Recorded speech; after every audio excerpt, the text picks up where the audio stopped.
John records the appearance of and actions by numerous angels throughout his visionary apocalypse. According to Joseph Smith, the angel who visited John was a translated being or a resurrected being. Joseph made a distinction between an angel and a ministering spirit, the first having a physical body and the second only a spirit body.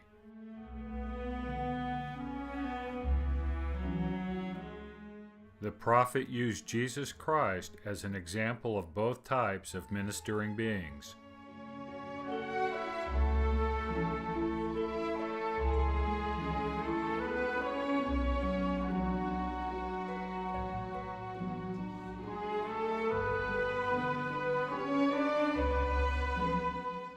In short, a ministering angel has a physical body and a ministering spirit does not.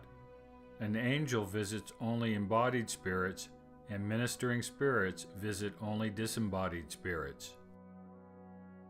Since John was still alive when he received the vision, the angel could have only been an embodied messenger, either a being who had been translated or resurrected. As we noted earlier in this series, the angel that was sent to John to show him the vision was either a translated or a resurrected being. He was unique in John's account because he was the only real angelic messenger described by the apostle. Every other angel described by John was done so in symbolic terms.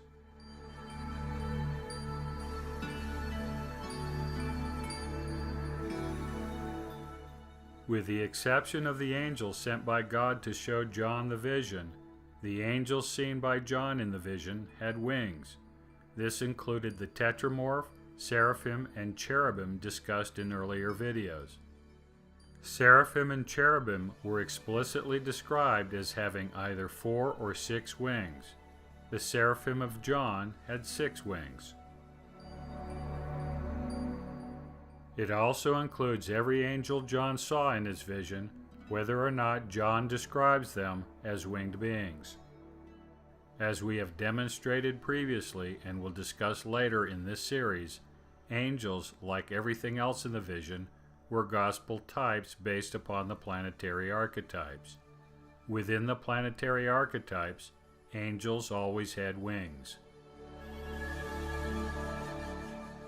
A primary planetary form was the Bull of Heaven, or alternatively, the twin-peaked world mountain. The axis mundi formed the body of the bull or that of the mountain. The crescent at the apex of the axis mundi formed the horns of the bull or the twin peaks of the mountain. The planet Mars was fixed at the apex of the mountain and between the horns of the crescent. Venus sat above the planet Mars. This same configuration served as the inspiration for winged angels. The underlying form looked like this and became the archetype for angels and archangels, among other things.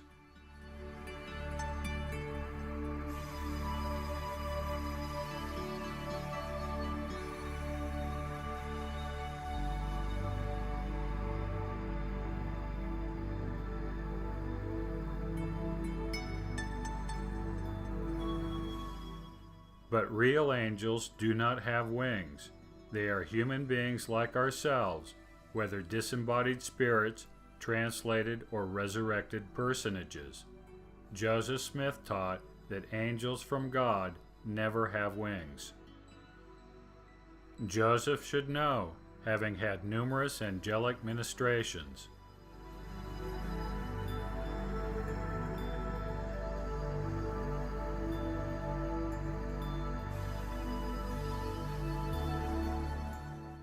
In fact, John Taylor was of the opinion that Joseph was on a familiar basis with the patriarchs of the Old Testament and the apostles of both the New Testament and Book of Mormon.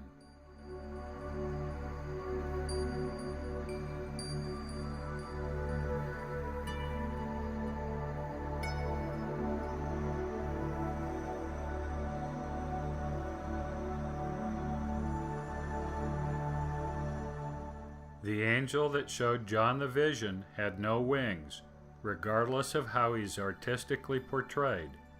He was an embodied being and appeared as a normal man. Members of the Church of Jesus Christ of Latter-day Saints are taught to believe that every angel found in Scripture is an anthropomorphic being. Angels are either resurrected or translated beings or disembodied spirits. The LDS Bible Dictionary provides the standard definition of an angel.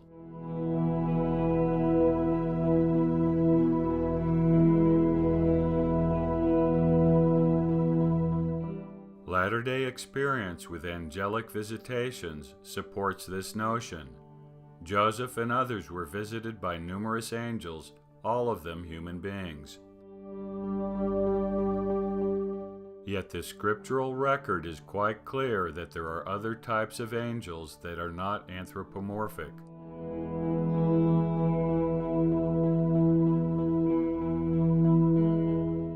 In earlier series on the Apocalypse, we explained the variety of angelic beings surrounding the heavenly throne of God.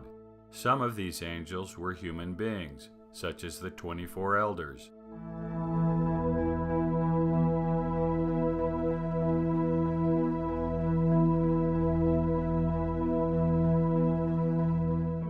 Others were perfected representatives of the animal kingdom, which served as angels, as Joseph Smith explained.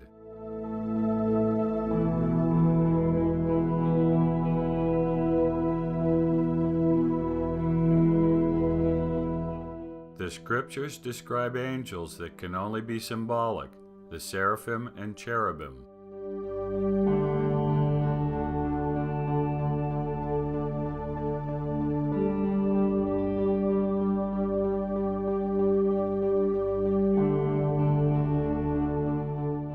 One angel in the book of Revelation is explicitly identified as a known planet. The angel of the bottomless pit is Apollyon, a Greek name of the planet Mars.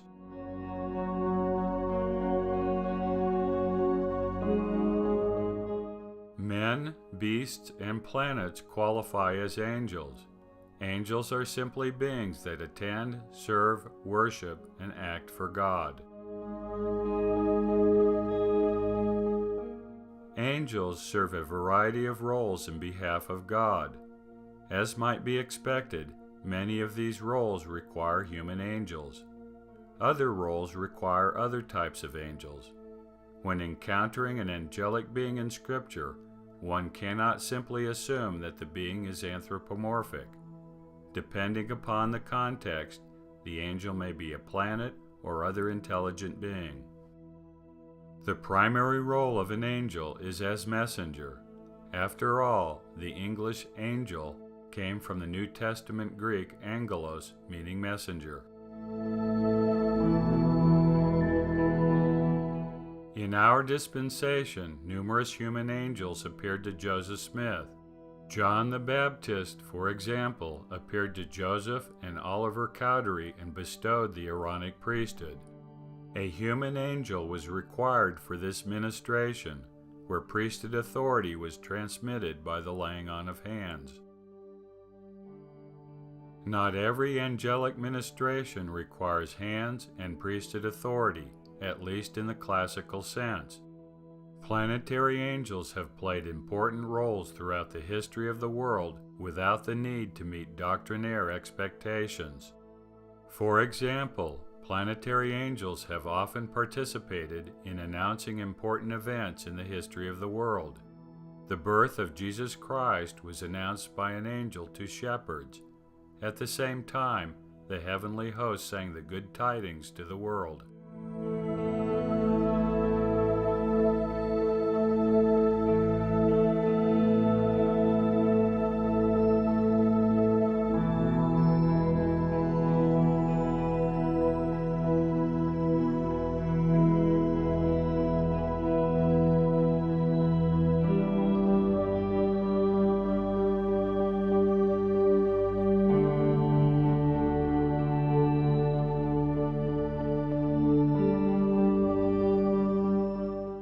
As we will demonstrate later, the angel of the Lord is and was a planet.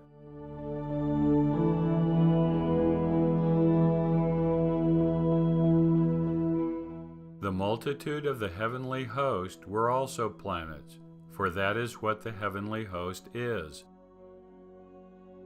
These planets sang for joy to the entire population of the earth. They also spoke, invoking peace on earth and goodwill to all men.